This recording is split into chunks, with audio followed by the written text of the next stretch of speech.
All right, welcome everybody. We'll get started with our with our webinar today.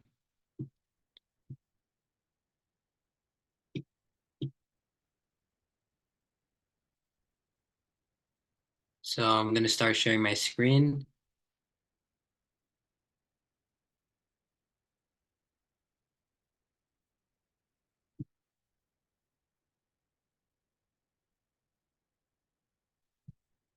So I'm just gonna first talk about Town for the first 5 minutes, and then we'll go ahead and get started with the actual webinar.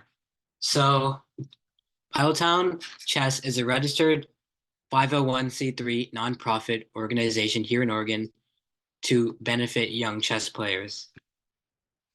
Our founders are Zoe, who's one of the best female players in the world. Uh, me, Austin, and Neve, who are also strong scholastic players in Oregon and in the United States. We also have many coaches. Neha and Neve teach level 2.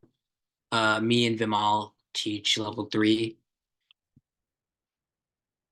Zoe and Austin teach level 4A, and Ethan and Ryan teach level 4B.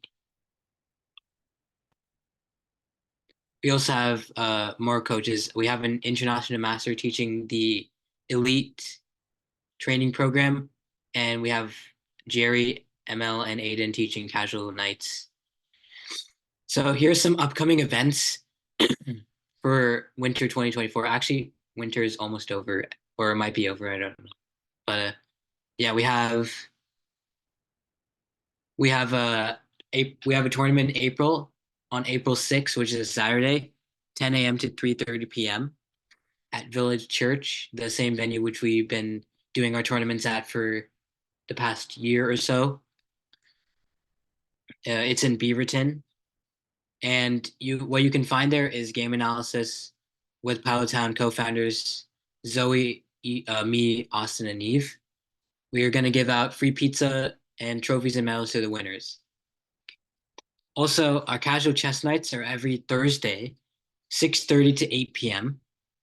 It's open to everyone to join for free, but a $10 donation is suggested, and you can pay at pilotownchess@gmail.com. And every session includes a 1.5 hour Lee Chess Arena tournament, and you can leave early or you can join late. There's homework help, which is exclusive for the Peloton training program students, and masters will be invited to join from time to time, so you can look forward to that. Here's a picture of our trophies from the November tournament. And as a nonprofit, we've donated a grand total of almost $16,000. We donate chess sets, grants, and scholarships for all chess players, free discounted services to the underserved, underprivileged, and underrepresented players. And we also donate to other organizations in Oregon, such as the Oregon Chess Federation, the Portland Chess Club, and the Oregon Scholastic Chess Federation. So in 18 months, we've had 600 unique participants in our events and over 3,000 online and in-person interactions at tournaments, webinars, training, etc. And more than $16,000 in donations to other nonprofit organizations and directly to scholastic players who need the most help. Also, we've given out 200 and above free tournament entries for girls, low income, and rural scholastic chess players. And we've had over 800 free one-on-one game analysis sessions during our events. So I am a ninth grader at Jesuit High School, and I'm one of the co-founders of Peloton Chess, and I teach the level 3 training program. So a few accomplishments that I've had in my chess career. So I was a team leader and won first place for Jesuit High School at the OHSCTA Championship in 2024. That was last week. And I was a team captain for Stoller Middle School, and we got first place in 2022 and 2023. I got second place in last year's Oregon Scholastic Chess Federation State Championship in a middle school platinum section. In 2022, I was the winner of the Oregon State Middle School Championship, and I was a team captain and led the team to first place at Jacob Wismer Elementary School for 3 years in a row. All right, so now we will be uh, diving into our webinar for today. So the topic for today's webinar is upgrade your total board vision. So what you learn is how to upgrade your perspective on the entire board, not just your current or next moves. So what you'll be learning, and we'll split this webinar into two parts. So you might not learn everything on this list today, and there'll be a second part whenever I teach the next webinar. But what you'll learn is easy ways to win material, the three questions you to ask yourself in a chess game to identify your opponent's unprotected pieces and your own, how to see and prevent knight forks, and the method to spot them. Oh, oh, sorry about that. Let's go back to that. Okay, no. Okay, sorry. Okay, avoid your own pawn forks or trap the opponent's pawn when they enter your side of the board, and simple ways to pick off enemy pieces standing on a straight line. All right, so let's dive into it. I will quickly stop sharing so I can share the chessboard.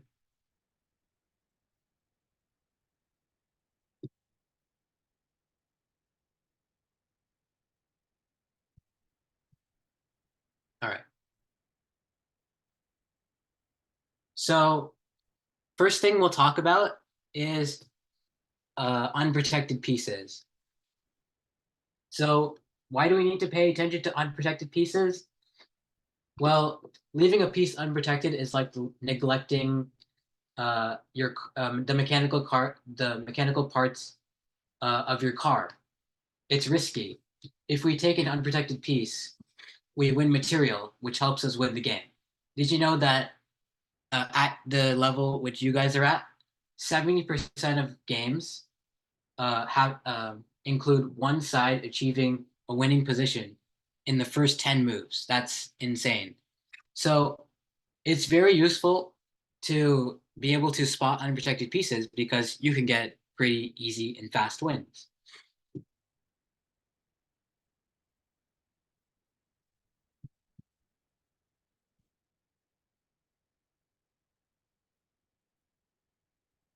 All right, so let's talk about unprotected pieces in the opening.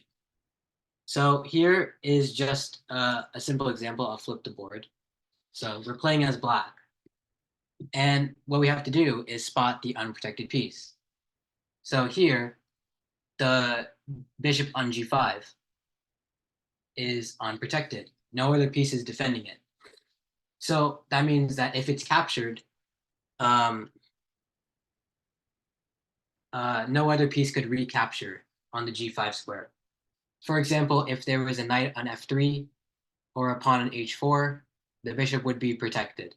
But unfortunately for white, there is no piece like that, which is defending the g5 bishop. So what black plays is the move queen a5. And as early as the third move, it's the third move, black has a way to pick off this this bishop on g5 for free via a double attack. The king is in check, and the bishop is under attack at the same time. After that check is dealt with something like queen d2, black will capture the bishop on g5 for free. So note that if it were protected, black would be unwise to capture that bishop, since the queen would be recaptured in return and you would lose a lot of material. So that basically is the value of protecting your pieces.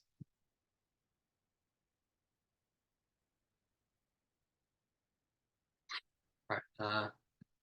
So now in this example, as we go through as we go through the moves, I'm going to ask you to only pay attention to the unprotected pieces. And at the start of every chess game, only the rooks are undefended. So white played d4, black plays d6. So it doesn't look like anything changed, only the rooks are unprotected. And let's keep going. Knight c3. Well, this knight's protected still, so now only the rooks are protected still, unprotected. c5.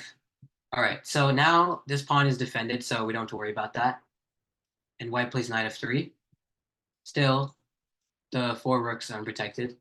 And if you thought that d takes c5 uh, would win material, it actually doesn't because it's simply an exchange. And this could happen, and after this, none of the sides gained any material. All right, so here black plays b6. Still, only the four rooks are unprotected. Now white plays d takes c5. So now he captured a pawn, and black should recapture unless he wants to lose a pawn.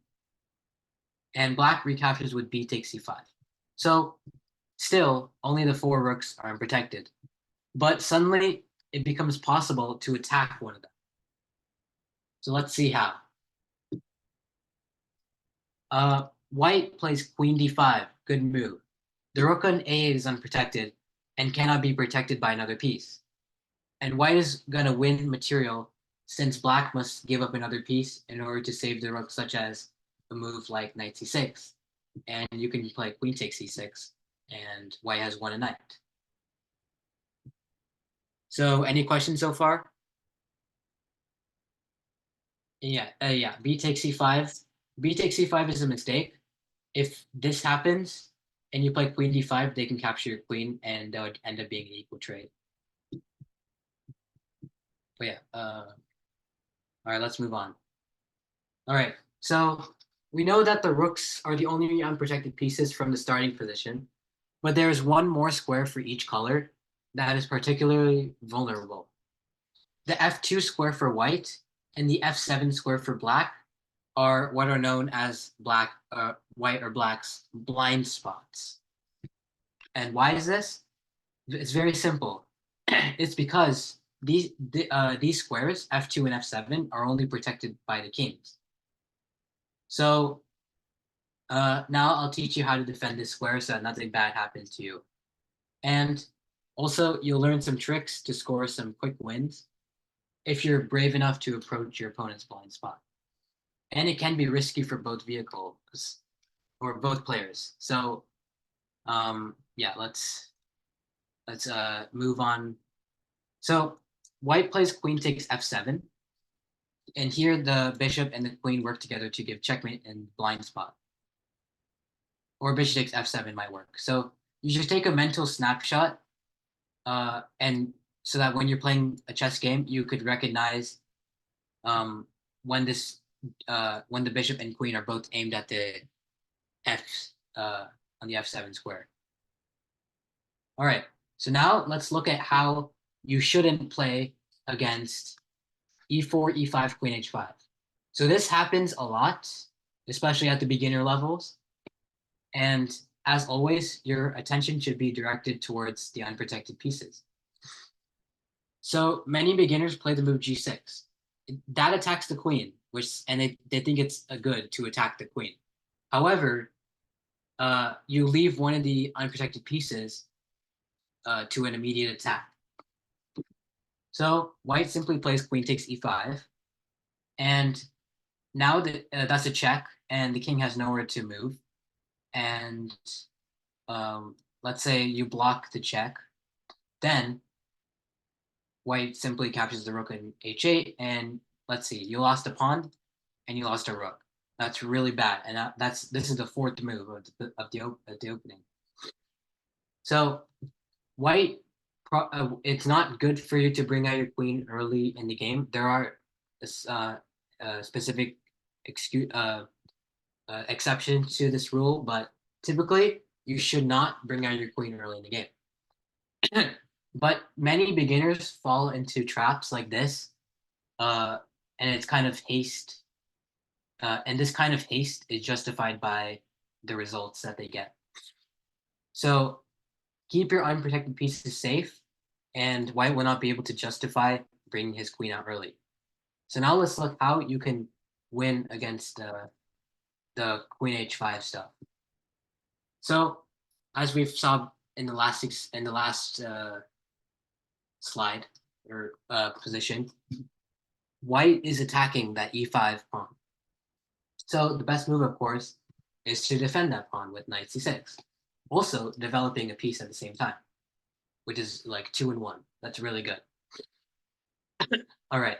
So now suddenly 2 pieces are attacking our blind spot on f7. So if white was given one more move, queen takes f7 would be checkmate. Let's say black wasted move. Queen takes f7 is mate. So what should black do? Well, black simply plays g6. Now the pressure on f7 disappears, and also you attack the queen. You could also play knight h6. Knight h6 is not that great because you're putting the knight on the edge of the board. And there's a saying, knights on the rim are dim, and this knight is on the rim of the board or on the edge. So the knight is not well placed here. And white can simply play d4 also, which attacks the knight.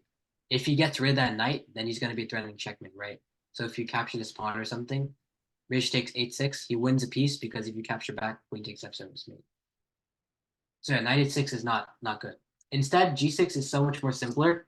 You also attack the queen at the same time, and you don't put your knight on the edge of the board, so it's much better to play g6.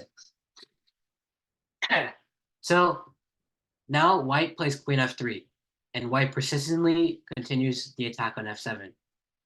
So here, black plays knight f6, good move.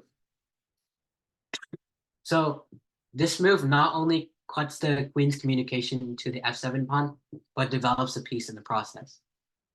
And if white is extremely persistent, they may attack f7 one last time with queen b3. And the queen and bishop form battery on the f7 pawn. So you might be surprised to learn that because checkmate is no longer a threat, we can afford to counterattack the queen instead of continuing to defend this pawn on f7. So black plays knight d4. Good move.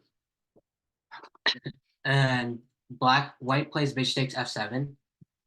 Black is forced to play king e7, queen c4, and this is the only move to hold onto the bishop. But now b5 is a nice move, deflecting the queen from the defense of the bishop on f7.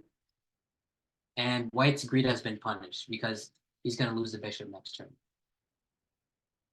So that's how you can easily beat this queen h5, bishop c4 stuff, which you might see or you might have seen before, but you didn't know how to respond to it. But now you know. The best way, first, you always have to keep in mind what is your opponent attacking, or what pieces do you have that are unprotected. And yeah, and then you should not be struggling to this anymore. All right. So we just learned about unprotected piece in the opening and how to beat the second move, queen h5. And now it's time to pay special attention to unprotected pieces in many types of positions. Well, why is this so important? Because it's the easiest way to win material. And therefore you create an army that's bigger than your opponents, and you can easily win the game. So when you see an unprotected piece, you take it. That's the basic idea. So the 3 questions you should ask yourself about any piece is there a pawn directly diagonal from it? So let's say there's a piece on d5. Is there a pawn directly diagonal from it? Like this. If a piece is not nearby any friendly pawns, the chances of it being unprotected are greater. And is the piece all alone? If a piece is off doing its own thing on one side of the board with no friendly piece in the area, the chances of it being unprotected are greater. And also, the third question you should ask yourself is, did the previous move undefend a piece? Always consider how your opponent's move changed the position. Every move has consequences, and it's important to recognize that. One of the most important consequences a move can have is that as a piece moves to a new square, by definition, it controls a different set of squares. And that's basically common sense, kind of. But in all cases, the only way to know for sure whether a piece is undefended is to verify it manually. And that means check all the other pieces to see if they're defending each other. All right, now here's an exercise. So in this exercise, there's just a bunch of pieces randomly scattered everywhere. But what I want you guys to do is spot or find how many pieces are unprotected for white and black. And I'll give you guys a couple minutes since there's a lot of stuff going on in the position.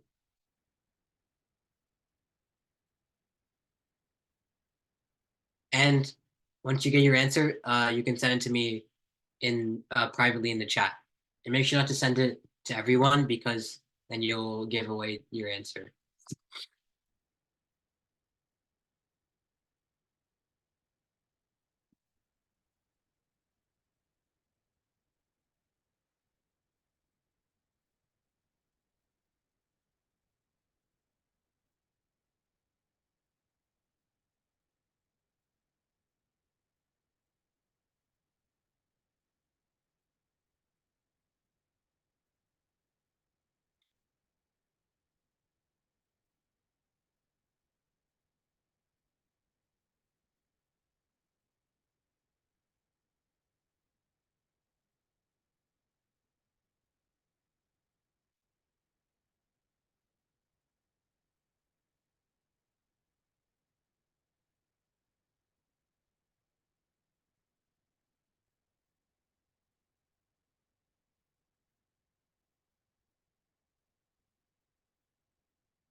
I'll give you guys one more minute.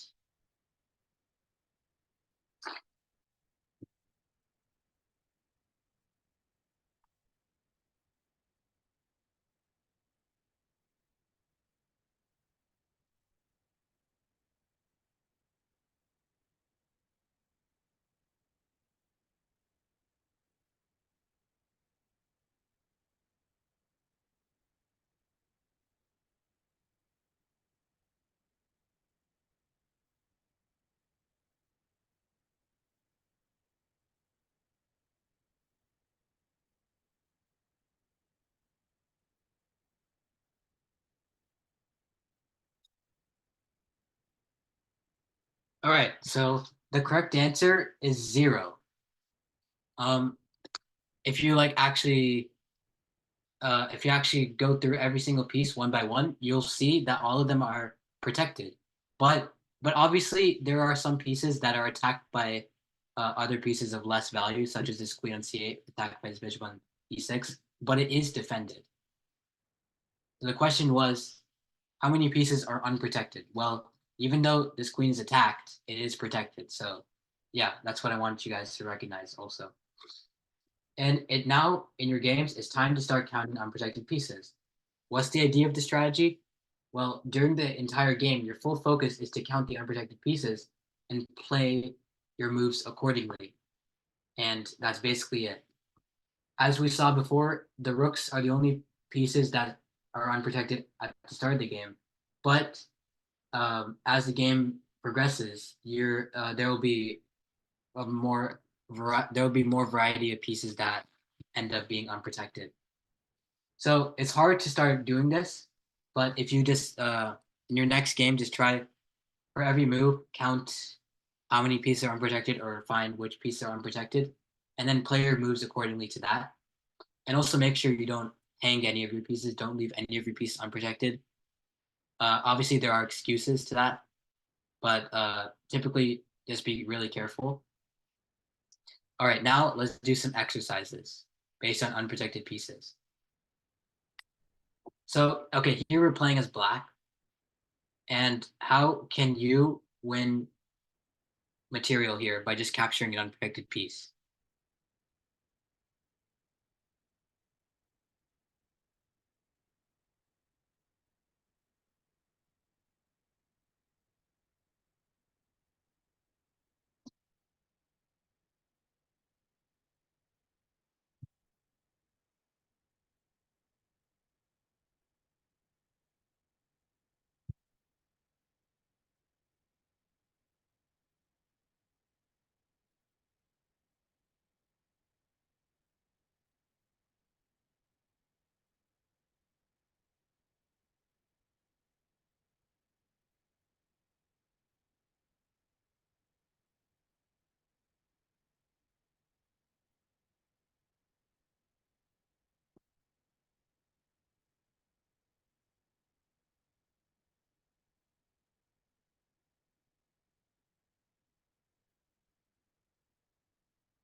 All right, so if your answer was knight takes c2, well done.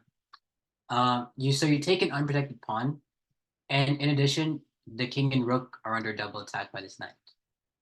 And after king e2, bishop c4 is possible, or you can play knight takes a1 simply, and yeah, and the game is over basically after that because you got a pawn and a rook, and yeah, you're up a lot of material. Plus, their king is in the center. All right, here is another example.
All right, so if your answer was knight takes d4, well done, because the pawn was unprotected.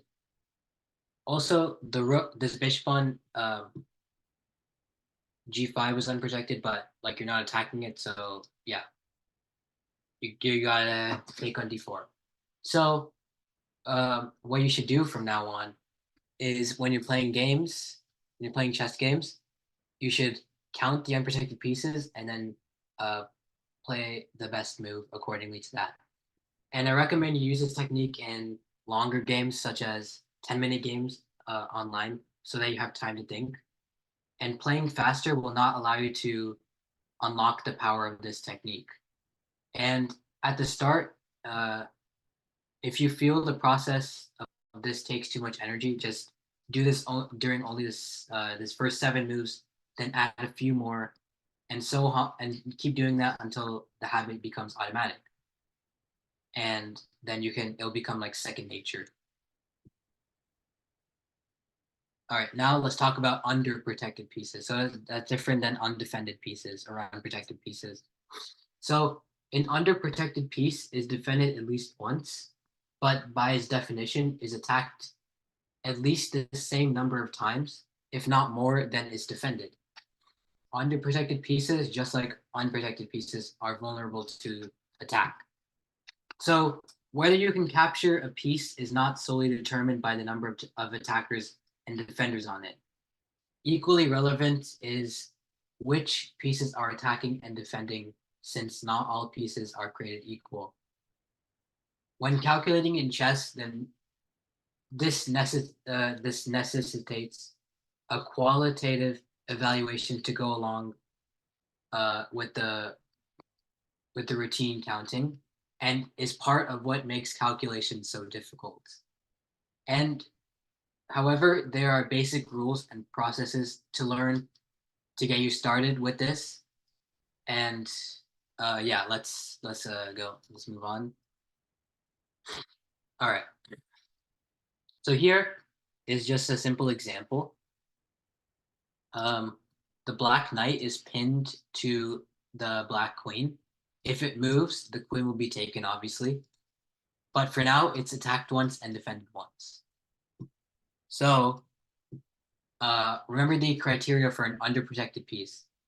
It's defended at least once and attacked at least once. Or there are as many attackers as there are defenders. At least as many attackers as there are defenders on that piece. So what should white play here?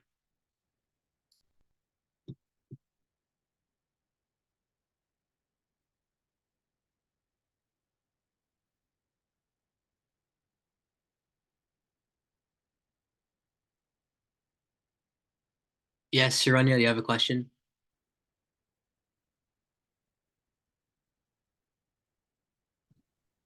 No. Okay.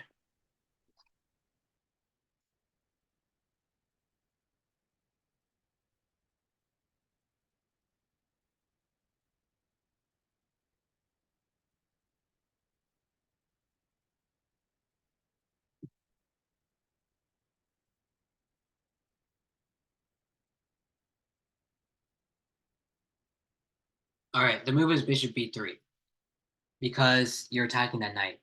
And now you have two attackers and only there's one defender on it. So it's conventional wisdom that when possible, it's a good idea to add pressure to a pinned piece by attacking it with another piece. And that's the purpose behind the move bishop to b3. The knight is just sitting there and will be captured on the next move. But by no means do all cases of underprotected pieces involve pins. Here's another example. There's way more pieces on the board than in the last example. And the pawn on d4 is protected by 3 pieces and attacked by 4 because the queen and bishop are basically 2 pieces because they create a battery. So what what black plays is knight c takes d4, or also knight f takes d4 is fine because at least it's the same thing.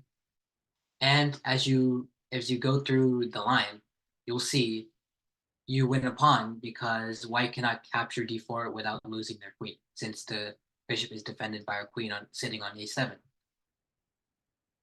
And yeah, and sometimes it matters which knight to capture with first, but in this case it doesn't. Like you can play the first move with either knight, either the c knight or the f knight. But always be careful. Like there might be exceptions to this because not always will either piece be acceptable. All right, here is an exercise.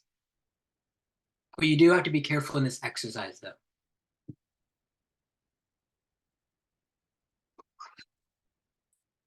So identify the unprotected pieces and the underprotected pieces for both sides. Then the answer should become clear.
All right, so the answer is actually queen takes d1.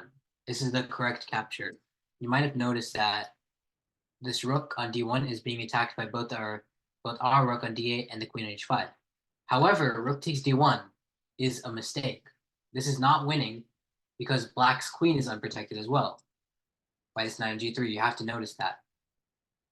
And after knight takes h5, rook takes f1, king takes f1, and that ends up being an equal trade. So rook takes d1 is not the correct move. Instead, what you play is queen takes d1 because now your queen's not under attack anymore, and you're also still winning. You're still winning the rook, and yeah, and you end up a full rook ahead, and you should be able to win this from here. But this is an example of an exception to the rule that you should lead the capturing sequence with a lower value piece. In this case, the lower value piece was the rook. The higher value piece was the queen. But in this case, it doesn't really matter. But obviously, this is just one exception, and that won't always be the case. You usually, in majority of cases, you should start your capturing sequence with the lower value piece. But in this one, it doesn't. It matters that you capture with the higher value piece first.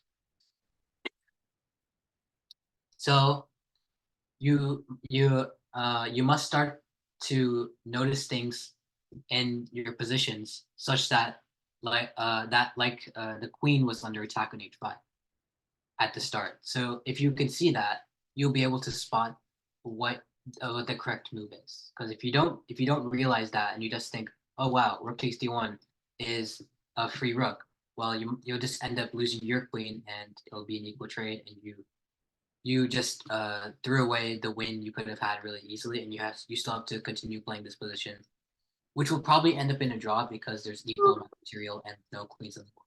So you get more material. What? If you capture with a rook, don't you get more material? Well, you'll lose your queen too, right? Yeah. But So far you captured the rook, you lost your queen, and then you capture their queen, they capture your rook, so that's the equal trade, right? yeah, kind of. Yeah, so that's why you need to start with queen takes d1 so that they can't capture your queen. Does that make sense? Yeah. Okay. All right, here's an exercise.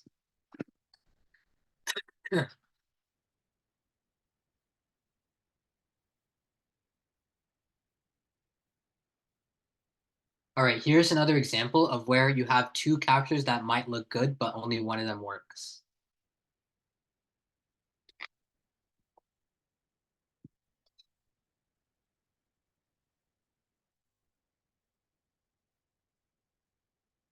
So make sure to look at both captures and make your conclusion on which one is the better capture.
Okay, who would like to explain this one? If you want to tell us your answer, uh, then you feel free to raise your hand in Zoom chat. Okay, Jocelyn.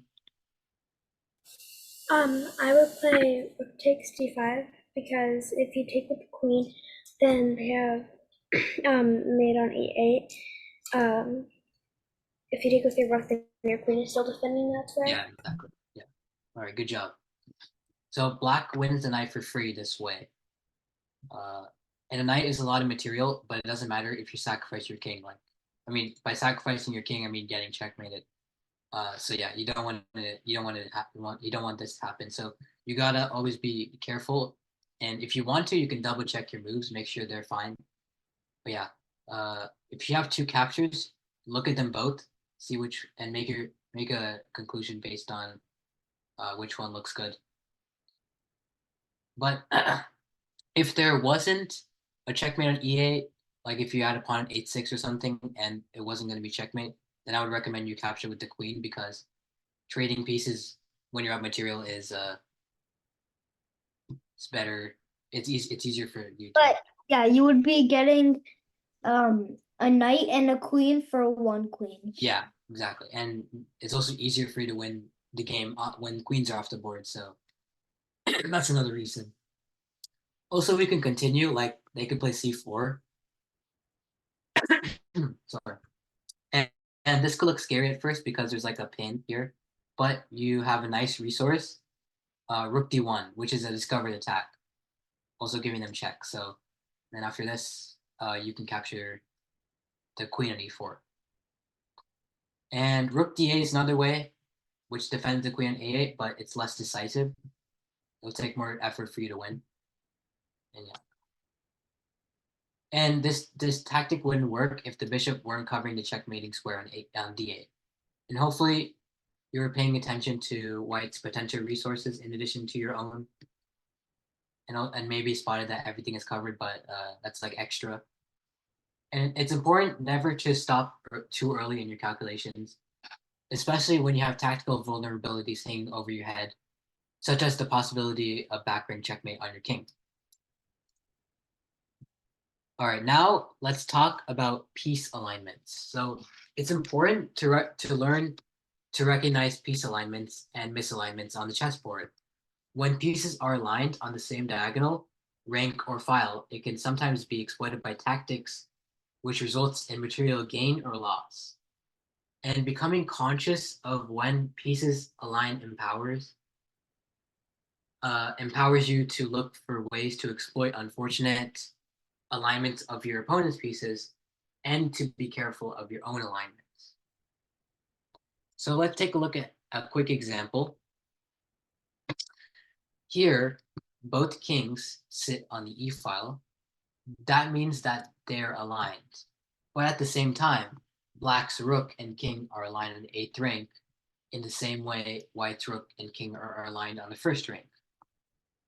In this position, because of poor alignment, whoever's move it is wins the game.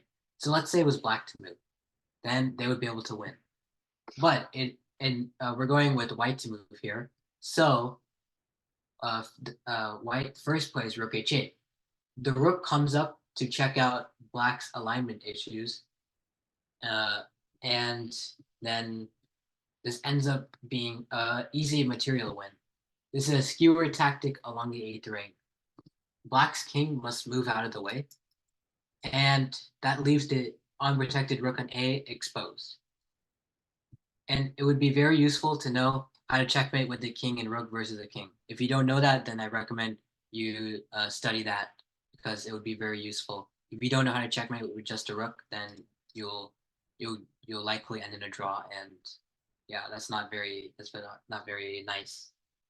Like, because you're up a rook. Like, a rook is a rook. It's a lot of material, so you should be able to win. But anyways, here is an example involving a pin this time, not a skewer. So how does white win material here? I'll give you guys 1 or 2 minutes.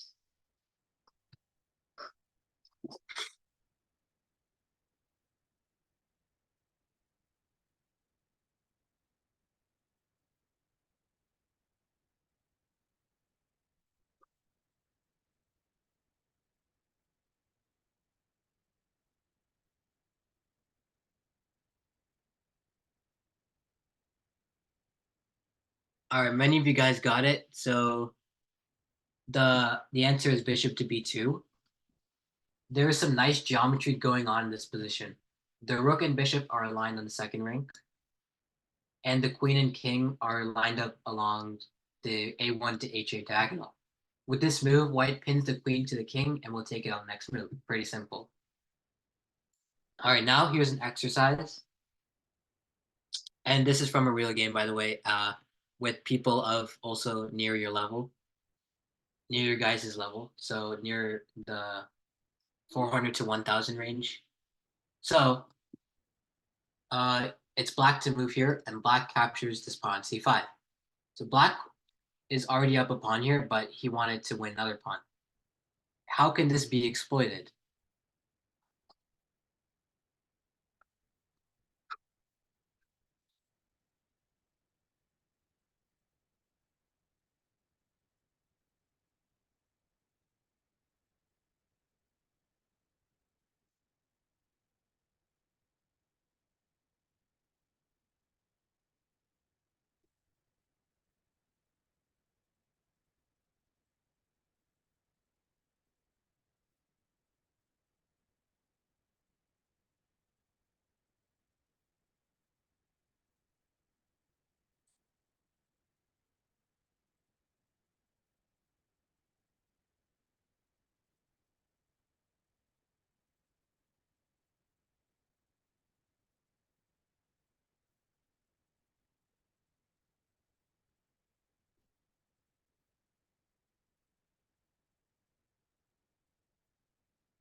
All right, who would like to explain their answer to us? A lot of people. Nirvan, can you explain your answer? So it would be bishop a3, pinning the rook to the bishop. Mhm. And the rook has to move because the rook is worth more than the bishop. Yeah, So it has to move. And when it moves, the bishop captures the bishop, winning yeah, more material. yeah, exactly. And also, just one thing. The bishop, I mean, The the rook, bishop doesn't have to work. The rook doesn't have to move. yeah, I mean, black can afford to give this rook. It's better. It might actually be better for him to give up this rook because he loses the exchange and not a full piece. So, but actually maybe not though, because then you would be up a rook for you would be up the exchange and it might be easier for you to win. But I think black's best resource is rook a5, bishop takes e7, rook takes a4, and where he has 3 pawns extra for the bishop, so it might be a little bit annoying for white to win this position, but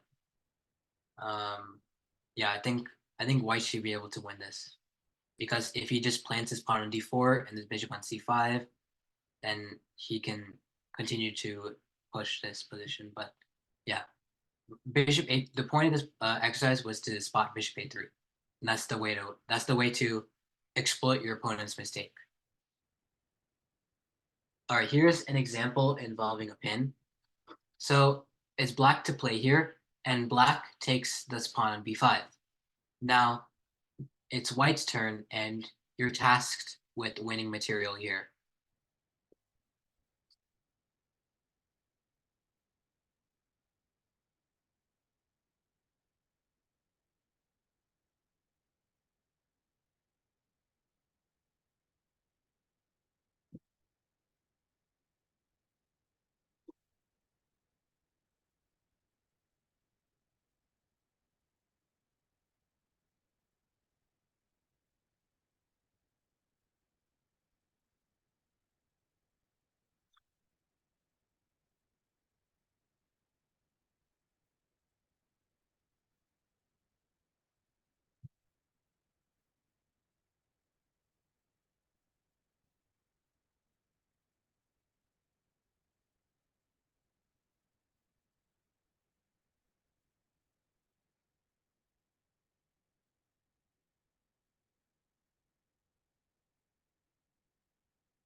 Yes, Elijah.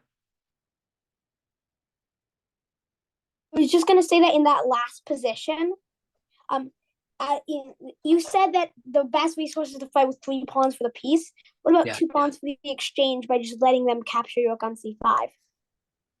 Well, like it. Well, white doesn't have to fight against like an enemy rook, so I think it would be probably easier. To convert the Maybe exchange not. up? Maybe I'm wrong. Maybe I'm wrong, but I think like if you're up in exchange, even for a couple of pawns, I think it's easier for white. So yeah, I see. because like it's kind of annoying to fight against 3 pawns, right? For even if you have a piece, it's really annoying sometimes. So yeah. Okay. Anyways, who would like to explain their answer to us?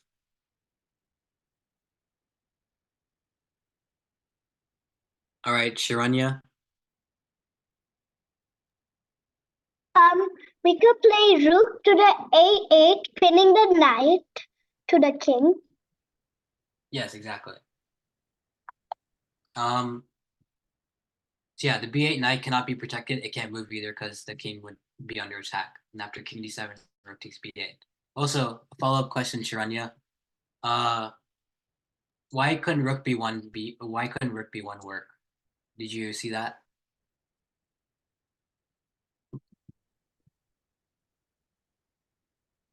He could play pawn to c6. Yes, exactly, exactly. Yeah, and then the bishop is protected. It doesn't have to move, and then you can just move this knight or something. And yeah, white cannot win material here. So yeah, rook a8 is the way to play. And yeah, that you need to use the correct alignment. Like if you have 2 alignments, either this file or the rank. So if you see both of them during your game, uh, just go through each one and see if you can find black's best response to your move. And if they have a good response, then yeah, your move won't work, and you should play the other one. All right, here is the last example that we have for today. So black is currently in check, and he plays king a7. So white, you might have noticed, white is already a piece up. But how can you win this position as directly as possible using a 2-move sequence?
All right, who can explain their answer?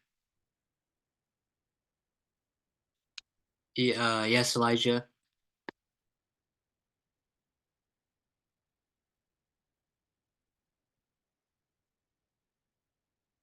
Oh wait, so white plays bishop to b8 check, and then the only move the black can play is king to a8, aligning once the bishop moves, the rook gives check. So the bishop moves, trying to threaten the most important piece possible. So it goes bishop d6, check from the rook, and now they can't take the piece because they're in check.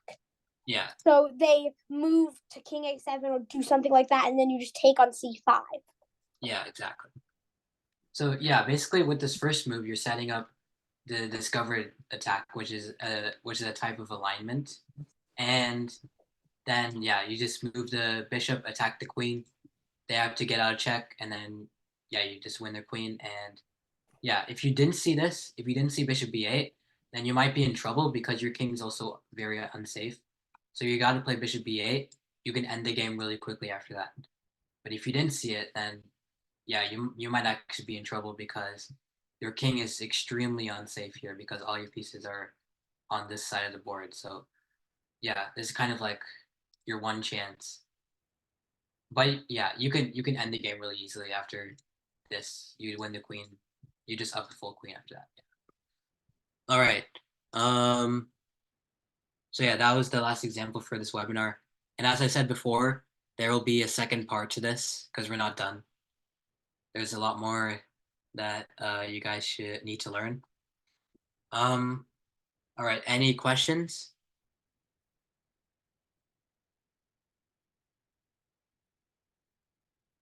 All right. Looks like there's no questions.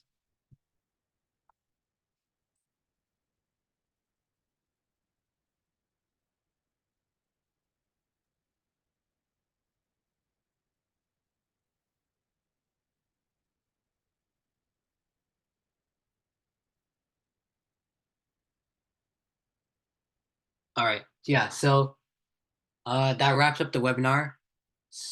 Thank you everyone for joining, and see you all later.